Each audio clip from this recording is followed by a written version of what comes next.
if there was a full-scale nuclear war between Russia and the United States. Based on non-classified data, the aftermath might go something like this.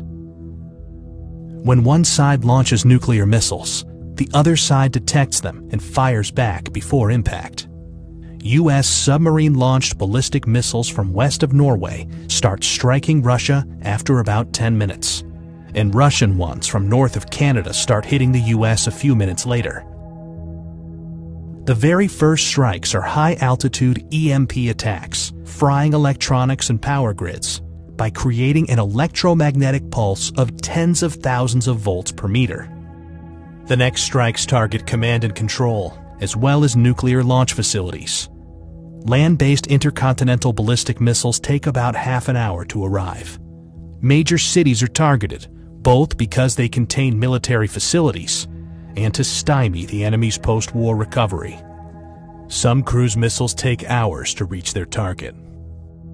Each impact creates a fireball about as hot as the core of the sun, followed by a radioactive mushroom cloud. These intense explosions vaporize people nearby and cause fires and blindness further away.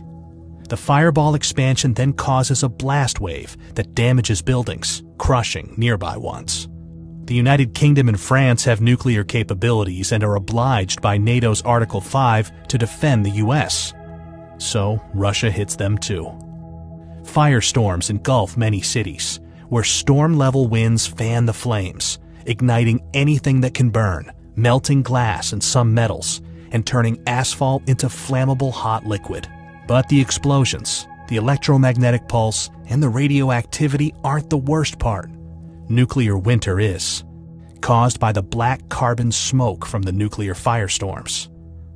The Hiroshima atomic bomb caused such a firestorm, but today's hydrogen bombs are much more powerful. A large city like Moscow, with almost 50 times more people, can create much more smoke. And a firestorm sends plumes of black smoke up into the stratosphere, far above any rain clouds that would otherwise wash out the smoke. This black smoke gets heated by sunlight, lofting it like a hot air balloon for up to a decade. High-altitude jet streams are so fast that it takes only a few days for the smoke to spread across much of the northern hemisphere. In the meantime, Earth gets freezing cold, even during the summer, with farmland in Kansas cooling by about 20 degrees centigrade or 40 degrees Fahrenheit, and other regions cooling almost twice as much.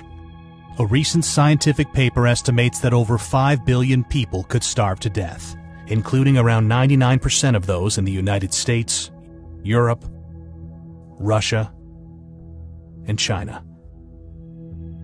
We obviously don't know how many people will survive a nuclear war. But if it's even remotely as bad as scientists think, then it has no winners, merely losers.